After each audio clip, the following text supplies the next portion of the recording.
Shalom, salam berkat dari kami untuk pendengar sekalian. Saat ini pendengar akan diberkati dengan program Hari Ini Harinya Tuhan bagian yang ke-8. Sebuah program rohani tentang doktrin Alkitab yang menolong kita untuk semakin tertanam dalam kebenaran firman dan bertumbuh dalam kemuliaan. Bersama hambanya, Pendeta Gilbert Lumendo, STH. Banyak orang merasa doktrin Alkitab sebagai sesuatu yang membingungkan. Tetapi tahukah saudara bahwa doktrin Alkitab intinya adalah memahami Alkitab dengan benar, dengan pemahaman yang sistematis, sehingga kita terus dapat tertanam di dalam kebenaran firman, sehingga kita terus bertumbuh di dalam kemuliaan Allah. Buka hati saudara sekalian untuk menerima berkat-berkat firman-Nya hari ini. Salah satu persoalan yang banyak terjadi di antara orang-orang modern hari-hari ini yaitu masalah mendengar dan memperhatikan. Misalnya contohnya sederhana, masalah di dalam rumah tangga antara suami dan istri. Seringkali persoalannya suami tidak mau mendengar dan memperhatikan keluhan istrinya. Mungkin istri di tengah-tengah kekecewaannya, di tengah-tengah masalahnya, coba menyampaikan keluhannya kepada suaminya, tapi ditanggapi dingin. Mungkin suaminya cuma menyaut, gitu, atau mungkin suaminya cuma berkata cuma begitu aja, ya kan. Jadi tidak mendengar dan memperhatikan. Begitupun suami mungkin sedang mau menyampaikan sesuatu kepada istrinya, tetapi kemudian dia merasa tidak didengar dan tidak diperhatikan, sehingga ada banyak suami sampai di rumah sekarang udah malas bicara karena dia pikir toh kalau saya bicara istri saya nggak mendengar, memperhatikan, paling juga istri saya tuh kan kamu begitu kan kamu. Jadi akhirnya malas untuk terjadi komunikasi. Begitupun anak-anak merasa bahwa kalau dia menyampaikan keluhan, orang tuanya paling menyalahkan dia, tidak mendengar dan memperhatikan. Nah, saudaraku yang kasih dalam Tuhan, begitupun dengan Tuhan kita. Allah kita ialah Tuhan yang mau berbicara buat kita, dan suara Tuhan itu berarti banyak buat kita. Kenapa? Karena suara Tuhan itu bisa mencegah kita dari kejahatan. Suara Tuhan itu bisa mencegah kita dari malapetaka mara bahaya. Suara Tuhan itu bisa menuntun kita pada kemenangan dan mujizat. Tapi seringkali kita tidak mau mendengar dan memperhatikan suara Tuhan. Baru setelah hancur, baru setelah gagal, baru setelah binasa, baru setelah gagal dan sudah tidak ada pengharapan lagi, di situ baru kita berseru kepada Tuhan.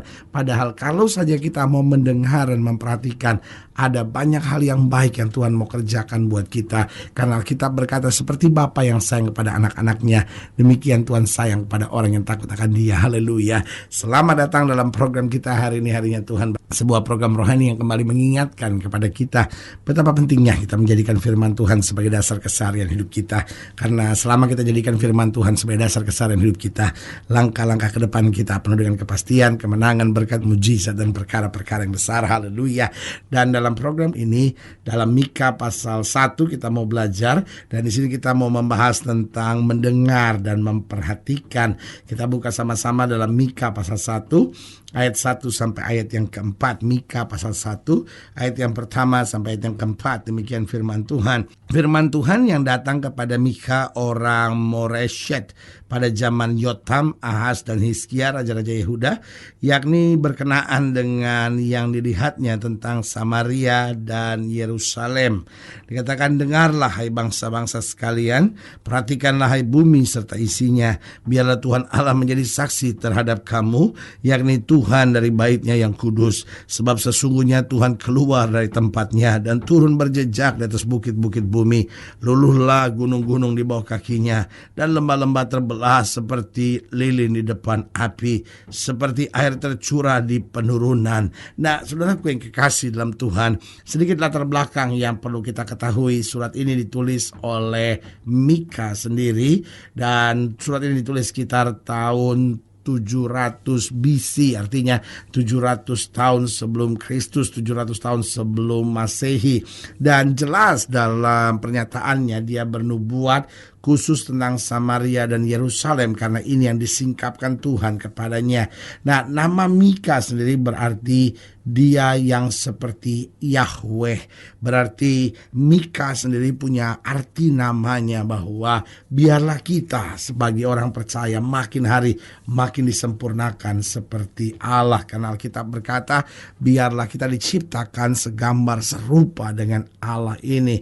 Nah, pesan nubuatan dalam buku ini itu bicara tentang kebodohan dari umat Tuhan karena sudah mengenal kebenaran namun tetap terpengaruh dengan penyembahan orang Kanaan. Karena itu Mika mengingatkan orang-orang percaya, bukan sekedar kamu bangga akan status kamu sebagai orang percaya, bukan hanya kamu sombong dan berkata kami bangsa pilihan, tapi kita harus mendengar dan memperhatikan. Kenapa? Karena Mika menjelaskan bahwa status bisa saja diubahkan. Kenapa? Karena kita bisa saja orang benar dipilih oleh Allah, tapi kalau kita tidak mempertahankan panggilan itu, kita tidak mau memperhatikan dan mendengar suara Tuhan dengan baik-baik, maka Tuhan akan mencabut pilihannya ini dan membuangnya. Nah, saudaraku yang kekasih dalam Tuhan, begitupun dalam hidup kita. Betul kita sudah mengaku Kristus sebagai Tuhan dan Juru Selamat, betul kita sudah pergi ke gereja, tapi kalau kita nggak mendengar dan memperhatikan suara Tuhan, maka kita dapat jatuh. Karena Alkitab berkata lawan kita si iblis sama seperti singa yang berkeliling mencari orang yang dapat ditelannya. Berarti kita perlu mendengar dan memperhatikan suara Tuhan. Pertanyaannya, mengapa kita perlu mendengar dan terus memperhatikan suara Tuhan? Yang pertama saya pelajari karena dengan mendengar dan memperhatikan suara Tuhan, kita harus berani meninggalkan yang salah. Saudaraku yang kasih dalam Tuhan, kalau kita tidak mendengar dan memperhatikan suara Tuhan, maka akhirnya dalam hidup kita bimbang, kita mau tinggalkan dosa, kita mau tinggalkan yang tidak benar, lalu kita pikir aduh Tuhan, tapi kan saya nggak mampu, tapi kan saya nggak sanggup. Tapi kalau kita mendengar dan memperhatikan suara Tuhan, maka kita akhirnya harus berani meninggalkan yang salah, karena kita tahu bahwa suara Tuhan itu menguatkan kita, menuntun kita, menyatakan kepada kita hal-hal yang benar, menyatakan kepada kita hal-hal yang berkenan, menyatakan kepada kita apa yang seharusnya kita kerjakan sebagai orang percaya. Jadi saudaraku yang kasih dalam Tuhan, bisa saja kita bertahun-tahun jadi orang Kristen, tapi bisa juga kita bertahun-tahun tetap hidup dalam dosa. Bisa saja bertahun-tahun kita terlibat dalam kegiatan-kegiatan rohani, tapi kita juga bisa bertahun-tahun tetap hidup dalam kesenangan-kesenangan duniawi. Karena itu dengan mendengar dan memperhatikan suara Tuhan, akhirnya ada dorongan yang kuat sehingga kita berani meninggalkan yang salah, kita berani meninggalkan yang berdosa, kita berani meninggalkan yang tidak berkenan kepada Tuhan, karena kita mau terus menyenangkan hati Tuhan. Haleluya. Yang kedua, saya pelajari kenapa kita harus terus mendengar dan memperhatikan suara Tuhan. Karena dengan mendengar dan memperhatikan suara Tuhan, kita diberi kekuatan untuk hidup dengan berbeda. Karena saudaraku yang kasih dalam Tuhan, dunia ini sedang lenyap dengan segala keinginannya, kata Alkitab. Dunia ini tambah hari tambah jahat. Nah, saudaraku yang kekasih dalam Tuhan, kalau kita mau hidup dengan cara-cara dunia, maka kita akan binasa. Alkitab berkata, kamu memang ada di dunia, tapi kamu bukan berasal dari dunia. Berarti kita diingatkan oleh firman Tuhan bahwa kita harus punya hidup yang berbeda, kita harus punya prinsip yang berbeda, kita harus punya cara yang berbeda. Kenapa? Karena kita dipanggil Tuhan untuk menjadi terang, kita dipanggil Tuhan untuk menjadi berkat, kita dipanggil Tuhan untuk menjadi garam. Yang ketiga saya pelajari kenapa kita perlu mendengar dan memperhatikan suara Tuhan. Karena dengan mendengar dan memperhatikan suara Tuhan, kita akan makin sungguh-sungguh dengan Tuhan. Kenapa? Karena kita makin mengerti isi hati Tuhan, kita makin memahami rencana Tuhan, dan akhirnya kita akan makin sungguh-sungguh dengan Tuhan. Karena kita berkata, Tuhan kasih-Mu dahsyat, Tuhan rencana-Mu luar biasa. Karena itu aku tidak mau terseret pada hal dunia, tapi aku mau makin dekat dengan Tuhan. Haleluya. Dan yang keempat saya pelajari, karena dengan mendengar dan memperhatikan suara Tuhan, kita akan makin takut berbuat dosa. Karena kita tahu dosa memisahkan kita dari Allah. Kita tahu dosa menghancurkan hidup kita, dosa menghancurkan masa depan kita, dosa menghancurkan keluarga kita, dosa menghancurkan karir kita. Tetapi dengan memperhatikan dan mendengar suara Tuhan, kita mengerti bahwa kebenaran akan menuntun kita berjalan dalam kemuliaan. Haleluya. Dan saudaraku yang kasih dalam Tuhan, pertanyaannya dalam mendengar suara Tuhan, apa yang harus kita dengar dan perhatikan? Kadang-kadang kita mendengar, kita perhatikan, tapi yang kita dengar nasihat yang salah. Kadang-kadang yang kita dengar dan perhatikan adalah pengajaran-pengajaran yang justru palsu. Nah, apa yang harus kita dengar dan perhatikan? Yang pertama, firman Tuhan yang murni. Paulus ingatkan, biarlah kita sama seperti bayi yang terus merindukan firman Tuhan yang murni, yang tidak bercampur dengan doktrin-doktrin palsu manusia, bukan hanya bercampur dengan kepentingan-kepentingan manusia, tapi firman Tuhan yang murni, yang merupakan rencana Allah, yang merupakan isi hati Allah. Itu yang harus kita dengar dan perhatikan. Karena itu saudaraku yang kasih dalam Tuhan, dengar khotbah pendeta itu bagus, tetapi merenungkan dan mempelajari firman secara pribadi itu juga penting, sehingga kita punya balancing untuk kita bisa ngerti ini loh yang Tuhan mau dalam hidup kita. Yang kedua, apa yang harus kita dengar dan perhatikan, yaitu hamba-hamba Tuhan yang hidupnya berbuah. Yesus dengan tegas berkata, dari buahnya lah kamu dapat mengenal mereka. Berarti bukan sekedar kita dengar khotbah yang menyenangkan, tapi kita harus mendengar khotbah dari hamba-hamba Tuhan yang memang hidupnya berbuah, sehingga mentransferkan roh yang menguatkan iman kita di dalam kasih setia Kristus.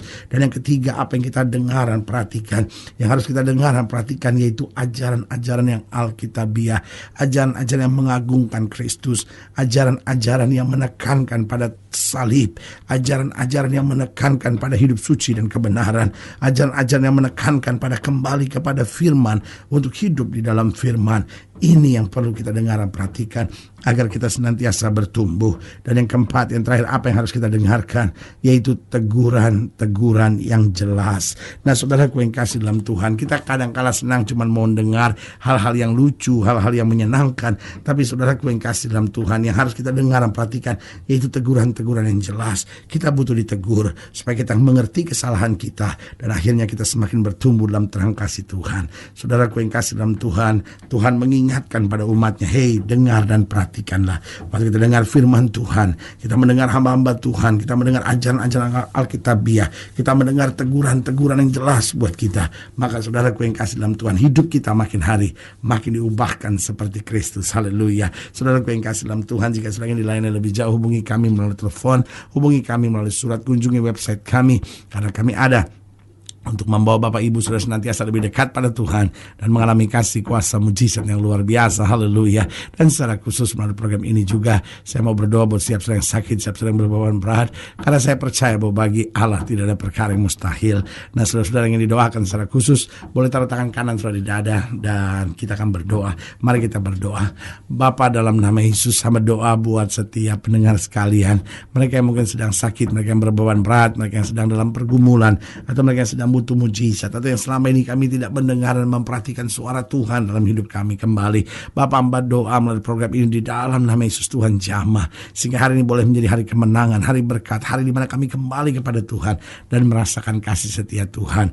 Oh Bapak, di dalam nama Yesus kami imani janji-janji Tuhan berlaku dalam hidup kami. Haleluya. Amin. Saudaraku yang kekasih dalam Tuhan, kita sudah berdoa. Ingat, tidak pernah Allah lalai menepati janjinya. Inilah saatnya buat kita untuk bangkit, bersemangat, bersuka cita dalam menghadapi segala perkara. Karena kita tahu Yesus hidup, Yesus berkuasa. Tidak pernah dia gagal dalam kehidupan kita. Doa saya menyertai saudara. Sampai berjumpa pada program berikut. Dan jangan lupa, jadikan hari ini harinya Tuhan. Haleluya.